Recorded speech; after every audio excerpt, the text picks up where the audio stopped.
Donc nous allons parler de Hanouka. Tout d'abord, tout ce qui est une partie d'histoire. Savoir que Hanouka se place à l'époque des Yévanim, les Grecs. Donc l'Empire grec a occupé Eretz Israël et ont profané le Beth Amikdash. Ils ont profané toutes les fioles d'huile qui se trouvaient à l'intérieur du temple, qui permettaient au Kohen Gadol d'allumer les lumières de la menorah, du chandelier. Et donc, de ce fait, à partir du moment où toutes les fioles étaient profanées, il était impossible donc d'allumer la menorah. Nous avons deux grands miracles qui se placent dans cette fête. Le premier, c'est une victoire militaire. C'est que ceux qui ont livré la bataille, ceux qui se sont insurgés contre les Grecs, qui étaient une armée puissante, un empire qui était disproportionné par rapport au nombre de personnes qui ont livré la bataille, à savoir Mattathiaou et ses enfants. Il faut savoir aussi que Mattathiaou n'est pas un guerrier, il n'y a pas d'entraînement, ce ne sont pas des gens qui ont l'habitude de guerroyer, Mattathiaou et ses enfants, Yehuda, Maccavi. Donc c'est une poignée d'hommes qui va livrer la bataille, qui va vraiment se mettre, qui va livrer la bataille d'une façon vraiment Messirut Nefesh. C'est un sacrifice de la part des Kohanim, qui eux ont l'habitude de rester dans le Beth Amikdash, de servir à Kadosh Baruch Hu, d'avoir une avodat HaKodesh, un service qui est divin, qui est sacré, et tout d'un coup se trouver en face de guerriers qui sont puissants. Ils vont prouver par là que c'est une guerre pour Hachem. C'est une guerre, c'est contre l'impureté, contre toutes les forces qui empêchent le dévoilement d'Akadosh Baruch Hu. Ici, c'est une guerre en fait spirituelle. Et donc la victoire va être donnée aux Hashmonaïm. Et donc quand ils vont arriver dans le temple, ils vont trouver qu'une fiole d'huile qui a été cachée derrière les rideaux. Et cette fiole va brûler 8 jours. Pour comprendre un petit peu tout ce qui se passe, le déroulement de l'histoire, pour qu'on ait eu ces résultats et pas d'autres résultats, en fait ça commence avec Yaakov Avinu.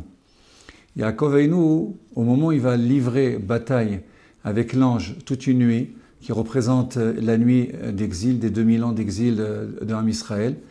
En fait, Yaakov Avinu prépare le peuple juif à ce genre de menaces. Comme il y a marqué, nos Chachamim disent « Maaseh avot siman labanim » que tout ce que nos pères font, c'est un signe pour nous préparer aux différents exils, pogroms, Shoah.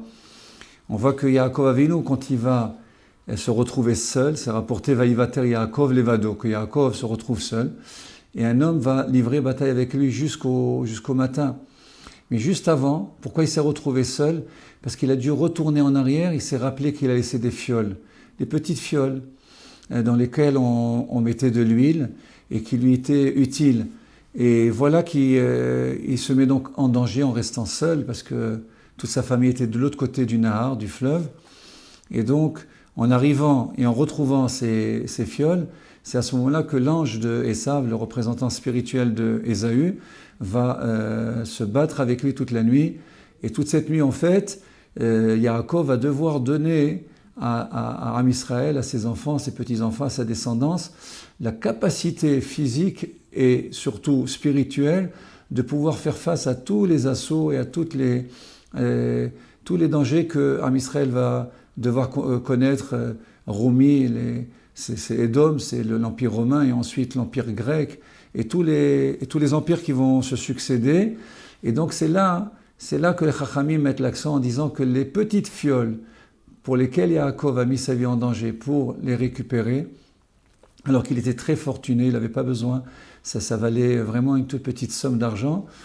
Pour lui, c'était important parce que ces fioles d'huile, en fait, représentent le symbole des fioles qui vont être allumées dans la menorah après que Mattathiaou et ses enfants vont remporter une victoire à la fois militaire et spirituelle.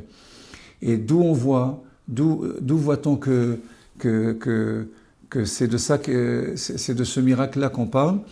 C'est au moment que le Kohen Gadol retrouve la fiole, cette fiole, et la quantité d'huile qui était dans la fiole était suffisante que pour un jour, pour 24 heures.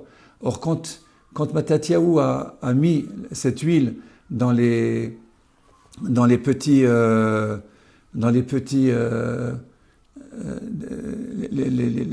petites fioles avec lesquelles il devait allumer, on a remarqué que ça a duré 8 jours. Alors en fait, le miracle, c'est grâce à ce que Yaakov avait préparé depuis le départ pour que ce miracle ait lieu en faveur de ses enfants. Comment le Kohen Gadol s'est rendu compte que le miracle aurait lieu? C'est que quand il a rempli la jarre avec laquelle on remplit la quantité d'huile pour une journée, il s'est rendu compte que pour qu'elle se remplisse, il fallut 8 fois la quantité. Donc la quantité pour 8 jours. Et il a compris que finalement, c'était un miracle qui devait se dévoiler, mais il ne savait pas encore, donc il a gardé cette fiole de côté, et c'est ce qu'on a découvert par la suite, au moment où la première journée a été dépassée, on a vu que la lumière continuait à briller, deuxième jour, quatrième jour, en fait tous les 8 jours, qui étaient en fait la préfiguration des actes de Yaakov en faveur de ses enfants.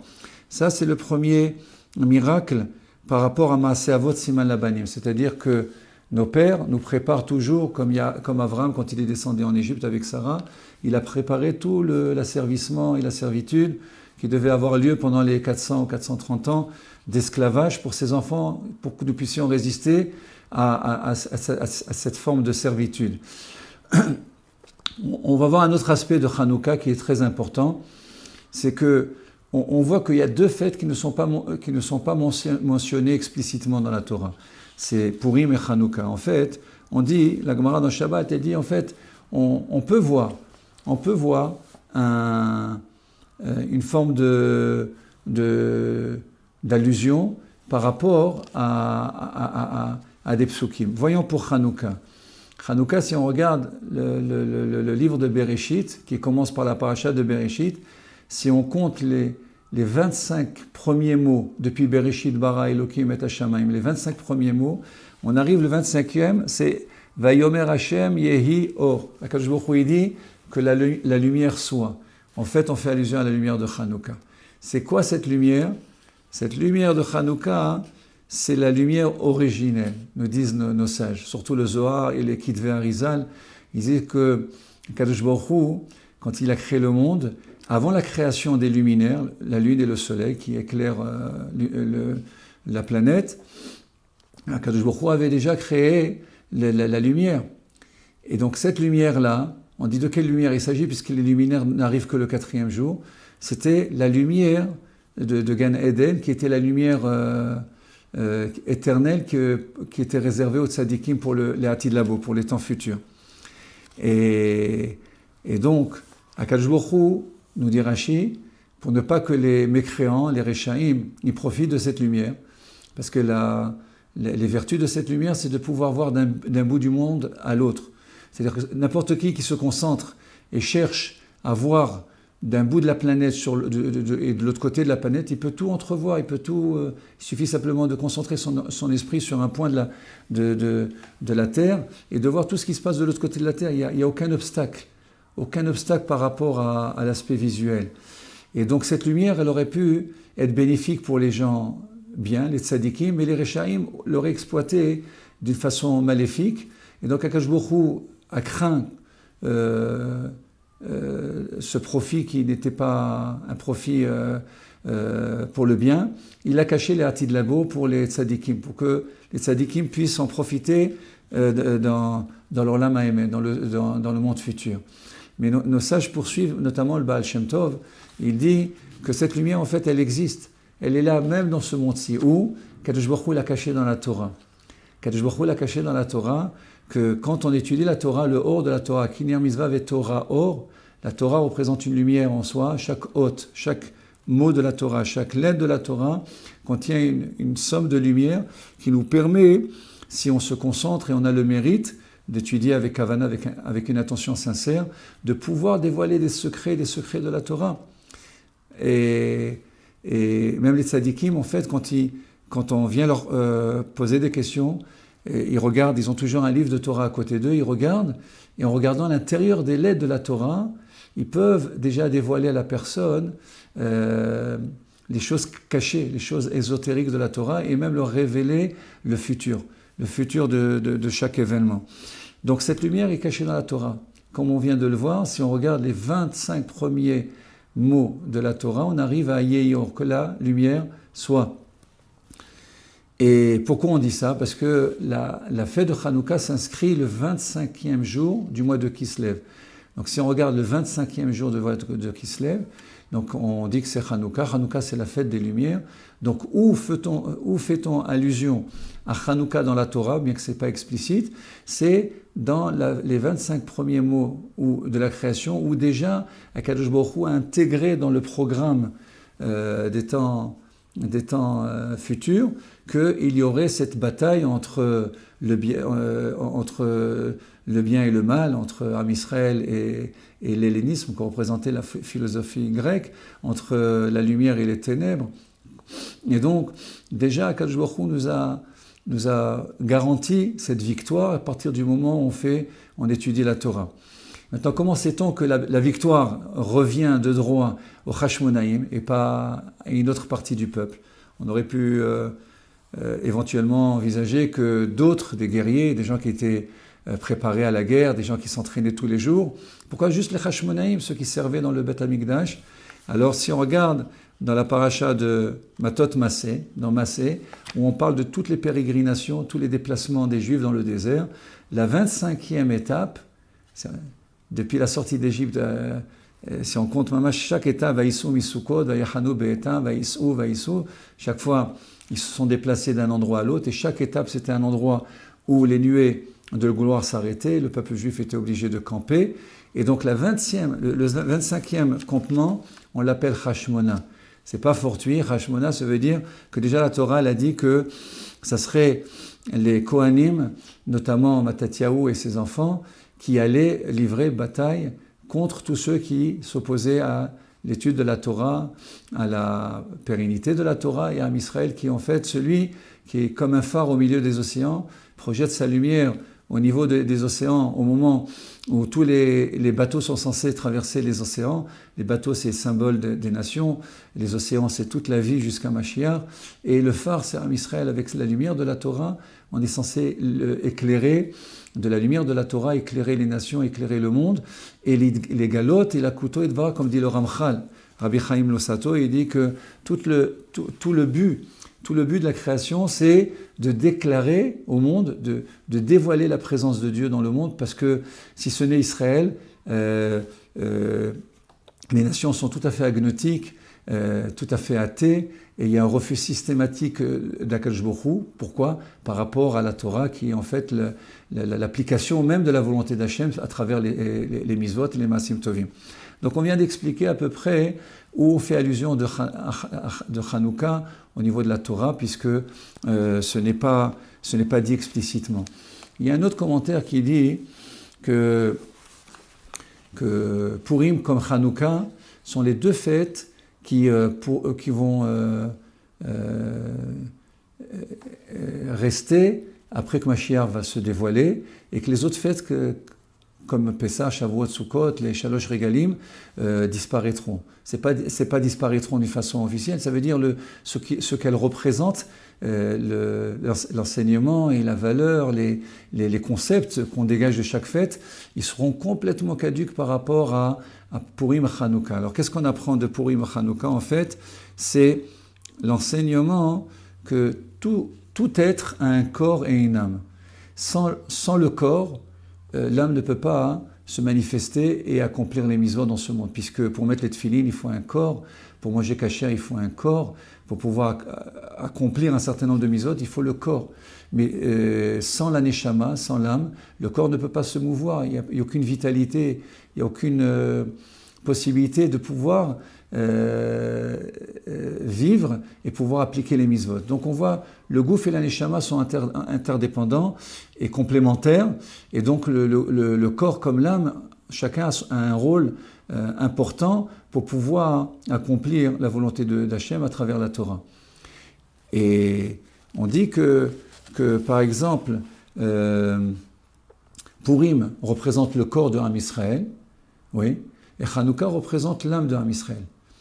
Donc, on voit que les ennemis à l'époque de Purim étaient Haman descendant de Esav, donc le monde de Édom, le monde occidental. Que voulait Haman? Voulait annihiler complètement, anéantir la Hashmid, la Harog ou la Bed. C'est-à-dire, pour Haman, il n'y avait aucune possibilité de faire des concessions. Il n'y avait aucun dialogue. Haman, sa seule détermination, c'était anéantir le peuple juif. Donc c'est quoi le peuple juif? C'est le côté physique, rien. Il ne voulait même pas laisser un homme dans un musée, même empaillé, pour dire, voilà, un jour, les Juifs ont existé. Pourquoi il avait une haine tellement forte d'Am Israël qu'il voulait vraiment les Hashmid anéantir vraiment et ne laisser aucun survivant du peuple juif. Ça, c'était Haman. Donc, quel était le danger dans Purim au niveau de Am Israël? Notre danger, c'était quoi? Le corps. D'accord?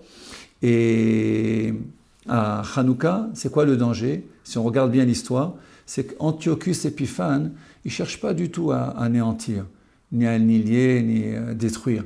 Il propose une alliance avec Am Israël, dans le sens où il ouvre un stadium juste à côté du Beth Amikdash, un stadium dans lequel on pouvait faire les Jeux Olympiques, développer le corps, développer toutes les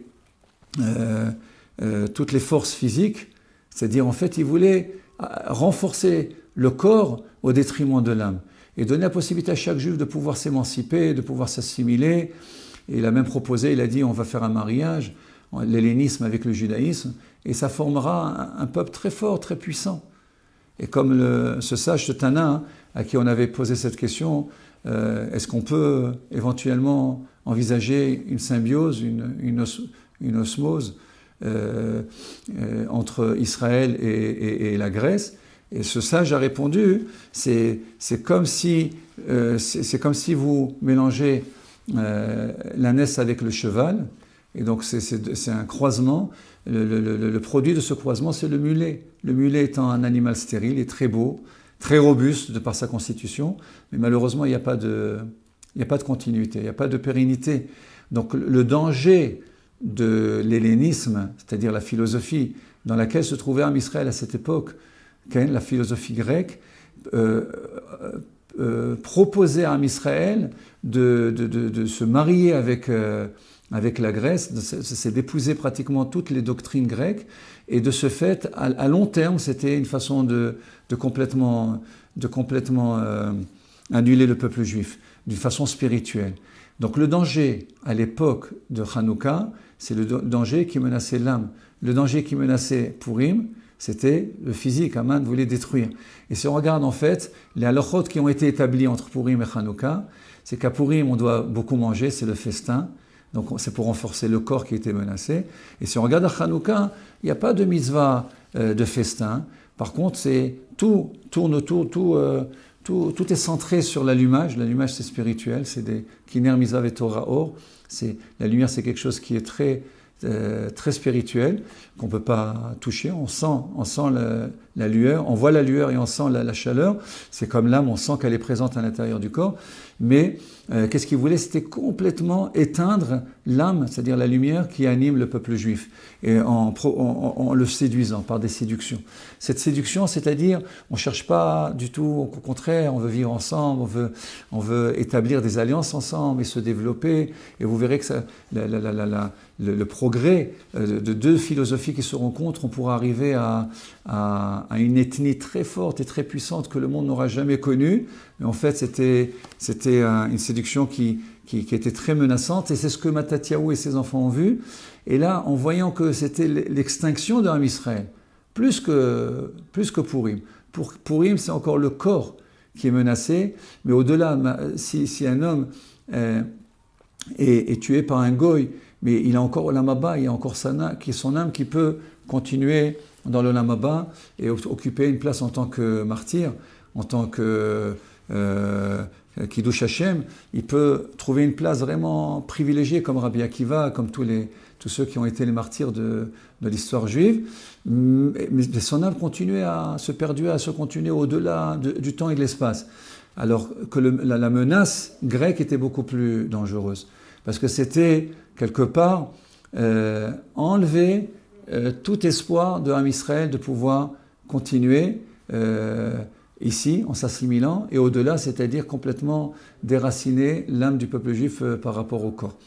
Et donc, c'est un petit peu pour expliquer ce qu'est Hanouka. Hanouka, c'est l'allumage des lumières, c'est les lumières qui ont été menacées. On peut comprendre à la limite, qu'est-ce qu'un peuple, un empire tout entier, qu'est-ce qui le dérange qu'on allume une menorah, un chandelier? Qu'est-ce qui le dérange qu'à l'intérieur d'un temple, le Kohen allumait des lumières pour pouvoir éclairer à l'intérieur du temple et permettre de chaque côté du temple, n'importe quel endroit duquel on arrivait, c'était pour permettre à tous les conquérants, comme Alexandre Mogdon, le conquérant, et tous les grands rois et les grands empereurs, en arrivant à Yerushalayim, ils voyaient cette lumière qui brillait. C'était en fait le symbole et la représentation et la preuve qu'Akadosh Baruch Hu était avec son peuple. Comment on pouvait voir Shachanti Betocham, que je résiderai au sein de vous, c'est voir cette lumière qui brillait d'une façon constante. À partir du moment où le Kohen allumait, elle restait allumée. Il avait simplement à entretenir les flammes, à entretenir les flammes. Mais en fait, cette lumière, c'est la présence, c'est l'omniprésence d'Akadosh Baruch Hu à l'intérieur de son peuple, à l'intérieur de son temple, et prouver à toute l'humanité qu'Akadosh Baruch Hu, il a choisi Am Israël comme étant l'endroit de sa résidence. Comme il y a marqué, on le dit dans le Ubaletzion, Ve'ata Kadosh Yoshev Teilot Israël. Toi, tu es Akadosh Baruch Hu, tu es Kadosh, tu es saint, et tu as choisi les louanges de ton peuple, tu as choisi de résider à l'intérieur d'un peuple qui te loue. Et Hanouka est essentiellement la fête des louanges, puisqu'on fait le Hallel. Le Hallel, c'est quoi? On fait le Hallel complet, les 8 jours. C'est pour rendre grâce à Kadosh Baruch Hu de ce grand miracle de nous avoir permis de sortir de l'emprise du venin de cette philosophie qui cherchait vraiment à annihiler, à déraciner, enlever toute possibilité à Israël de pouvoir survivre dans ce Olam Hazé et dans Olam Haba. Donc ça, c'est déjà l'idée qu'on peut dégager de Hanouka. Maintenant, au niveau de la halakha, on remarque que la machloket, la divergence d'opinion entre Shammai et Hillel, c'est que l'un il dit qu'il faut aller en augmentant et un il dit qu'il faut aller en diminuant. C'est-à-dire que pour Beth Shammai, qui est la rigueur, c'était l'opinion qui était toujours rigoureuse dans toute la Gemara, où Shammai, il ne permet pas à des gens qui ne sont pas initiés dans la Torah de pouvoir jouir d'une trop grande intensité de lumière. Alors il disait qu'il faut commencer à allumer 8, 7, 6 jusqu'à 1, c'est-à-dire aller allumer la somme totale et diminuer, c'est comme si on cachait à ceux qui ne sont pas initiés, à ceux qui ne sont pas livrés et qui ne sont pas donnés à l'étude de la Torah, ne pas leur donner la possibilité de saisir mamash le côté ésotérique de la Torah. Donc, aller en diminuant. Par contre, il dit non. Au contraire, il faut aller vers ceux qui sont les plus bas, ceux qui sont les plus analphabètes, ceux qui sont les plus éloignés, ceux qui n'ont pas du tout connu le monde de la Torah, et les éclairer, mais en progressant. C'est-à-dire projeter la lumière de la Torah avec la première lumière, et à partir du moment où on s'habitue à cette première lumière, le deuxième jour, ça va être la deuxième lumière, donc c'est une intensité qui va en croissant, et automatiquement donner la possibilité à celui qui se rapproche d'Hachem et de la Torah et des tzadikim de pouvoir découvrir chaque jour une luminosité beaucoup plus grande, c'est-à-dire un dévoilement beaucoup plus grand, jusqu'au moment où il arrive au summum et de jouir vraiment de tous les mystères de la Torah. du Pardes, Psat, Remej, Drash, Vesod. Vraiment profiter, avoir tout. Quelle est en fait leur discussion? Quelle est en fait leur discussion? C'est que Hillel, par rapport à la Lacha, on voit qu'il est beaucoup plus proche, puisque la Lacha, elle est comme lui. C'est qu'on peut poser la Hanouka jusqu'à en delà de Hasarat Fachim, c'est-à-dire plus bas que 10 pouces. Donc, c'est-à-dire qu'on fait descendre la lumière vraiment très très bas. Et on voit que normalement la lumière, la présence d'Akadosh Baruch Hu, elle ne descend pas plus qu'à Hasarat Fachim. Mais ici, dans Hanouka, puisque les Hashmonaïm, ils ont livré corps et âme pour pouvoir sauver leur peuple, bien qu'ils n'étaient pas habilités à le faire, ils ont dit, même s'ils doivent sacrifier leur vie, mais ne jamais renoncer, ne jamais faire de concessions avec l'ennemi, et ne jamais être séduit par rapport à tout ce que l'Empire grec proposait pour assimiler à Israël.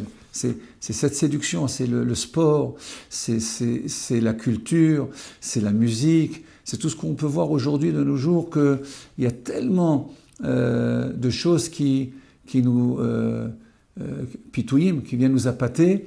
Et en fait, c'est quoi? C'est pour nous éloigner sensiblement au départ en disant il n'y a pas vraiment beaucoup de danger. Et quel mal il y a si on peut en même temps pallier Torah et culture, Torah et progrès, Torah et technologie.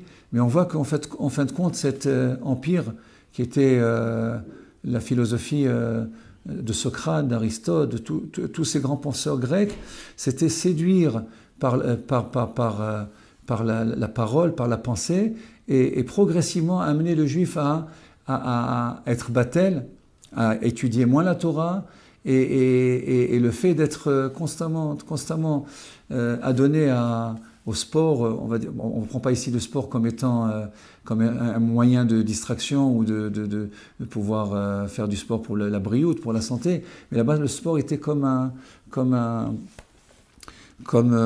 une matara, un objectif, comme étant une finalité, c'est-à-dire devenir des athlètes, ressembler le plus possible aux Grecs, et c'est en cela que le danger était là.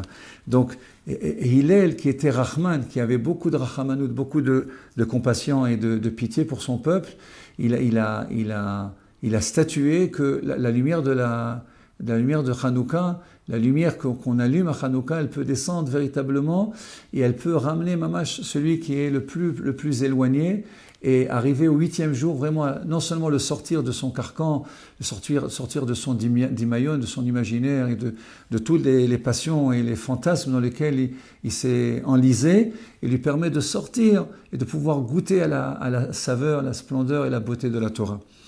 On raconte à ce propos, pour rejoindre cette idée, à propos du Chazon Milouvlin, le Chosé Milouvlin, le voyant de Lublin, qui était un grand tzaddik, un talmid du Baal Shem Tov, on dit que pendant la fête de Hanouka, ces talmidim, comme ils avaient l'habitude de venir se concerter avec leur maître et apporter des petits papiers pour des brachot et des conseils, un jour ils sont venus avec un papier avec le nom d'un mécréant, d'un rachat. C'était quelqu'un qui dénonçait les juifs aux autorités de l'époque. Et il faisait beaucoup de ravages, il faisait beaucoup de tort à la communauté juive. Et les fidèles en avaient vraiment assez. C'était vraiment grave. Et ils ont dit que la meilleure façon, c'est de se concerter d'abord avec un tzaddik, qui est le Chosé Milouvlin, notre maître.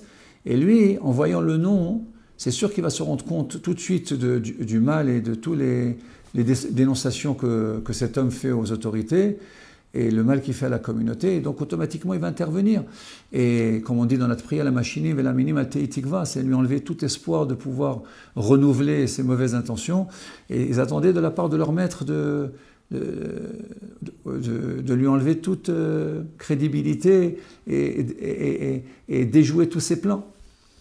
Voilà qu'ils arrivent donc après, au moment de l'allumage de la Hanouka, ils avaient avec le petit papier, avec le nom de ce juif mécréant, et voilà que le Chosé Milouvlin, il ouvre le papier, il regarde le nom, il dit « Ezet Tzadik, quel homme pieux, quelle lumière, quelle vertu, quelle midot !» J'ai jamais vu autant de clarté, de lumière. C'est vraiment quelqu'un de très très bien. Et il a commencé à faire plein d'éloges sur cet homme. Alors tous les disciples étaient vraiment, pas seulement étonnés, mais ils étaient vraiment abasourdis, c'est pas possible. On vient demander conseil pour un mécréant, et voilà que notre maître, non seulement il fait des éloges sur lui, mais il le bénit, et il fait état que de bonnes choses. Bon, alors, n'osant pas trop poser de questions, ils ont dit on va essayer, on va attendre un moment favorable pour revenir de nouveau avec un papier, ouais, et présenter de nouveau devant notre maître. Et peut-être que cette fois-ci, il va remarquer qu'il s'agit ici d'un homme qui mérite vraiment d'être châtié, d'être sanctionné. Alors la deuxième fois qu'ils sont arrivés, c'était bien, un autre jour bien avant l'allumage de la Hanoukia. Alors le José Milouvnin, il ouvre le papier, et cette fois-ci il dit « Ezer Racha, quel impie, mais quel homme, quelle méchanceté, quelles intentions mauvaises, c'est pas possible qu'un homme il agisse de cette façon alors qu'il est juif. Comment peut-il en vouloir tellement à sa communauté? Comment peut-il être allié à nos ennemis, etc. » Alors les Talmidim, ils sont étonnés, ils demandent au José Milouvnin « Mechila, Mikvotra, si on peut poser une question. » La première fois qu'on a amené le papier sur cet homme, un Rav Amar, le Rav a dit que c'était splendide, lumineux, c'était un homme plein de vertus, plein de bonnes actions, etc. Comment se fait-il que cette fois-ci, le Rav, il le voit comme il est, c'est-à-dire un homme qui fait du tort à Am Israël? Alors, il leur a dit, maintenant je viens de comprendre.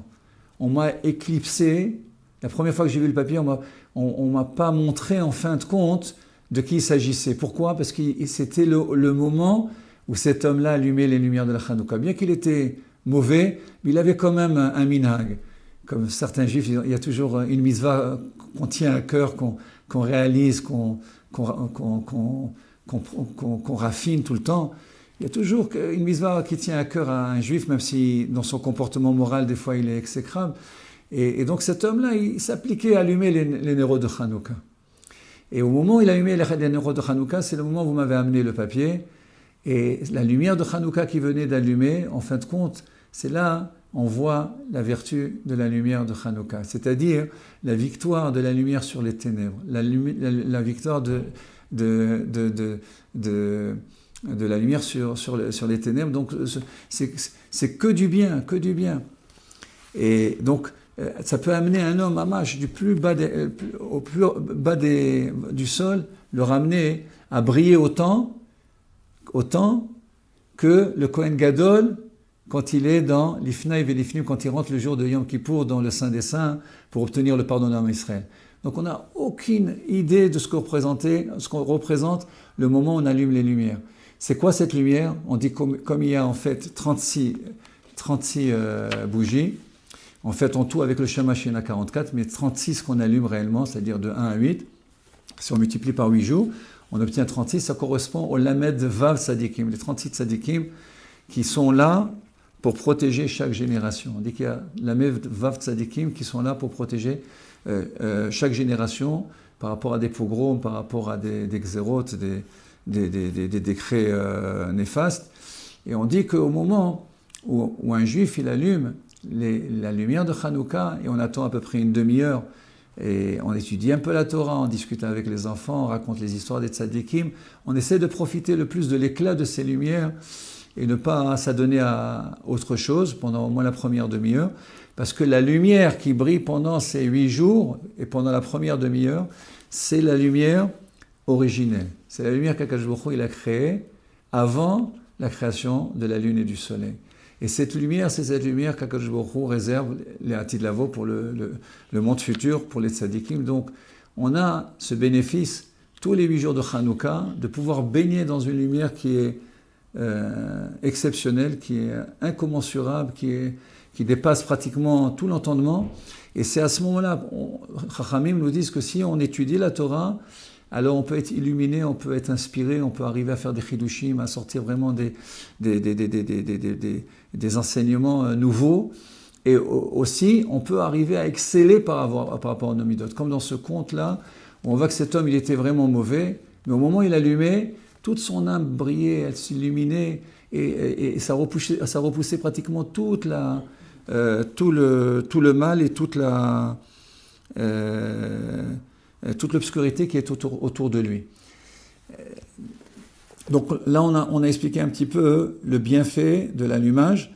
On essaiera, Be'ezat Hashem, dans le prochain cours, de pouvoir parler un petit peu de la divergence entre Hillel et Shammai, et pourquoi Shammai, qui était vraiment un grand tzaddik, on sait que la halakha sera comme Shammai, les Hatid Lavo, quand Mashiach va venir. Donc comment c'est possible qu'on a retenu l'opinion de Hillel, d'aller de 1 à 8, d'aller en augmentant, de permettre en fait à tous ceux qui sont éloignés de pouvoir réintégrer le monde de la Torah, le monde des mitzvot, et pouvoir, Bezat Hashem, proclamer l'unicité d'Akadosh Baruch Hu dans le monde, de telle sorte que, comme on voit dans le passage qui est marqué, Akol yoducha ve'akol yishabechucha ve'akol yomru en kadosh kashem, que viendra un moment que même les nations et tout le monde déclarera à l'unisson qu'Akadosh Baruch Hu il est unique et qu'il n'y a pas, hormis Akadosh Baruch Hu, il n'y a pas autre qu'Akadosh Baruch Hu. Donc c'est le but de Am Israël, chaque jour, pendant Hanouka, en allumant, c'est de pouvoir repousser cette laideur qui est là, cette laideur qui est contractée par nos fautes, et pour pouvoir nous réhabiliter aux yeux d'Akadosh Baruch Hu et faire valoir nos bonnes actions grâce à cette petite fiole, cette lumière qui, en fait, quand on allume une allumette même dans un palais obscur, ça repousse une immensité d'obscurité. Donc c'est la force de la Torah sur toutes les autres sciences, sur toutes les autres doctrines. C'est la force de la pureté par rapport à tout le paganisme dans lequel on est, et comment sortir des séductions qui nous harcèlent tous les jours. Il y a une petite anecdote par laquelle je termine. Il y aura une autre histoire, Be'ezat Hashem, dans le prochain cours. C'est pour nous dire comment se comporter en fait devant la séduction. À l'époque, beaucoup sont tombés à l'époque d'Antiochus, à l'époque de Hanouka, parce qu'en fait, on leur avait interdit beaucoup de choses, entre autres Rosh Chodesh, Shabbat, la Brit Mila. Il y avait quand même un empire qui siégeait, qui dominait. Les Juifs ne faisaient pas n'importe quoi, ne pouvaient pas s'adonner à l'étude de la Torah comme ils le voulaient. Il y avait beaucoup de pression. Et de l'autre côté, une grande séduction, c'est-à-dire une ouverture sur le monde extérieur. C'est ce que les Grecs ont essayé de faire, c'est de pouvoir sensibiliser tous ceux qui étaient loin de la Torah, loin du Beth Amikdash, et progressivement les attirer vers les arènes du stadium, et d'en faire d'eux des athlètes. Alors juste cette petite anecdote pour symboliser. On dit qu'un homme qui était le bras droit du roi était très estimé du roi. Un jour, le roi, il ne savait pas comment le récompenser. Ça fait plusieurs années qu'il était à son service. Et il a dit, j'aimerais lui offrir quelque chose pour témoigner vraiment de mon amitié, de l'amour que je lui porte. Mais je ne voudrais pas qu'il prenne ça comme quelque chose de gratuit. Je voudrais qu'il le mérite. Alors, il réfléchit, le roi réfléchit, puis il trouve la solution. Il dit, voilà, je vais lui accorder 1 heure où il pourra aller dans les trésors du roi, dans la grande chambre où sont déposés tous les diamants et tous les trésors, tout l'or du palais royal. Il pourra ramasser pendant 1 heure. Il a 1 heure pour remplir les sacs, les caisses, les bennes, tout ce qu'il peut avoir en sa possession. 1 heure, je vais lui donner un papier, un passe-partout. Il suffit qu'il le présente devant les gardes, qui se trouvent devant la porte du trésor royal. Et il pourra comme ça ramasser et pouvoir satisfaire tous ses besoins et voir en fait la gratitude et l'amitié et l'affection que j'ai pour lui. Alors il lui a donné donc le papier en lui disant, tu vas aller au trésor, donc tu disposes d'1 heure et j'aimerais que tu reviennes et me faire part de tes sentiments. L'homme il se dirige comme ça vers le trésor. Le roi, entre-temps, il donne ordre à des serviteurs de mettre en travers entre le palais royal et le trésor royal, de mettre un orchestre symphonique de 20 personnes avec chacun un instrument musical soit l'orgue, l'autre avec le violon, l'autre la guitare, l'autre le piano. Donc 20 instruments. Imaginez un petit peu un chant que vous aimez avec un concert symphonique de 20 instruments qui jouent d'une façon harmonieuse la partie que vous aimez. Donc c'est ce que fait le roi. Et il donne ordre donc à tous ces instrumentistes de jouer et de mettre des chaises comme ça, tout celui qui approche l'endroit où se trouve le concert, de pouvoir s'asseoir, écouter et se délecter de cette musique. Voilà que notre homme était parti sur un pas bien décidé, d'aller, en ayant pris avec lui tout ce qu'il faut pour ramasser le maximum d'or et d'argent et de pierres précieuses. Tout d'un coup, il y a quelque chose qui attire son ouïe. Il vient de percevoir une musique qu'il connaît et qu'il aime beaucoup. Il dit d'où vient cette musique? Il s'approche. Et là, il voit 20 personnes, 20 instruments jouer le morceau de musique qu'il aime. Alors, il est tellement fasciné, il est tellement pris par cette musique. Il oublie la matara, le but pour lequel le roi lui a assigné d'aller au trésor royal. Il s'assoit, il commence à écouter, il est sublimé, il est vraiment fasciné par la musique. Et il ne voit pas le temps qui passe et tout. Et à un moment donné, il réalise, parce qu'il reprend un petit peu conscience, il se dit, qu'est-ce que je fais là? Pourquoi je suis sorti? Qu'est-ce que je devais faire? Ah, le roi m'avait donné un laissez-passer, j'ai 1 heure pour ramasser ce qui me plaît. Et qu'est-ce que je fais là? Il se rappelle qu'en fin de compte, c'était sur son parcours. Et il presse le pas, il arrive juste devant les 2 gardes qui se tiennent devant l'entrée. Et les gardes regardent la montre et il dit, écoutez, mais vu l'heure que vous êtes imparti, c'est dépassé. Alors l'homme qui essaie de le supplier, mais je suis le bras droit du roi et tout, mais le roi a donné ordre que pour cette heure-là. Vous avez dépassé l'heure, on ne peut pas vous laisser. Mais je vous en prie, il essaie de les supplier, impossible. L'homme, il commence à réaliser, finalement, qu'est-ce qui s'est passé? Pour qu'il soit zakai, pour qu'il soit méritant, le roi, il lui a mis devant lui cette partie de séduction, cette partie de tentation, pour voir si cet homme, il y a ce qu'on appelle le ikar et le tafel, il y a l'essentiel, il y a le superflu.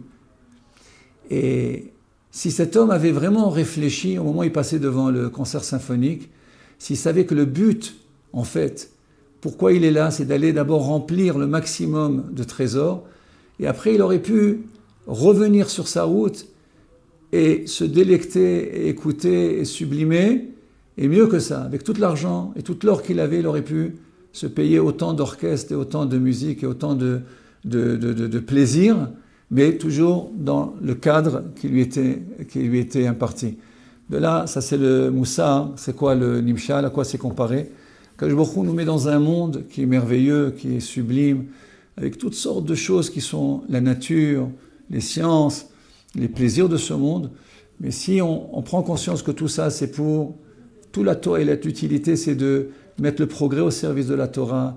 C'est quand on a une belle voiture, une belle maison et on jouit des biens matériels, c'est au service de la Torah. C'est pour pouvoir donner une facilité, de pouvoir bien étudier à nos enfants, de pouvoir les amener à des endroits de Torah avec une voiture, un moyen de locomotion. Une belle maison, c'est pour pouvoir fêter Shabbat et Yom Tov. Donc, si les besoins matériels sont au service de la Torah, qui est Ner Mitzvah et Torah Or, donc à ce moment-là, l'homme, il peut en même temps avoir les deux, il peut concilier les deux, il peut pallier avec les deux, et même le côté matériel ne sera pas quelque chose de vil, au contraire, c'est qu'au contact de la Torah, il pourra que sublimer et arriver vraiment au Nérod de Hanouka. Les Nérod de Hanouka, c'est-à-dire qu'il y a le corps, mais il y a l'âme. Et quand l'âme, elle est lumineuse, elle est splendide, elle brille à l'intérieur du corps, donc elle amène le corps à se parfaire, le corps à arriver vraiment avec brioute, avec santé, avec plénitude et sérénité, à pouvoir jouir de tout ce qu'Akadosh Baruch Hu met à notre disposition, sans être assimilé comme ce qui était à l'époque d'Antiochus, si ce n'est Mattathiaou et ses enfants, s'ils n'avaient pas mis un terme à cette séduction, à cette émancipation, Chas v'Shalom, il ne serait rien resté dans Israël. Il y aurait une extinction complète par l'assimilation. Et donc, le fait qu'ils ont sacrifié, ils ont mis Messirut Nefesh, c'est ce qui leur a donné le srou de pouvoir allumer le chandelier et avoir une keuna, puisqu'on sait que les Hashmonaïm, ils ont une keuna qui a 18 générations de prêtrise, et donc de pouvoir servir à l'intérieur du Beth Amikdash.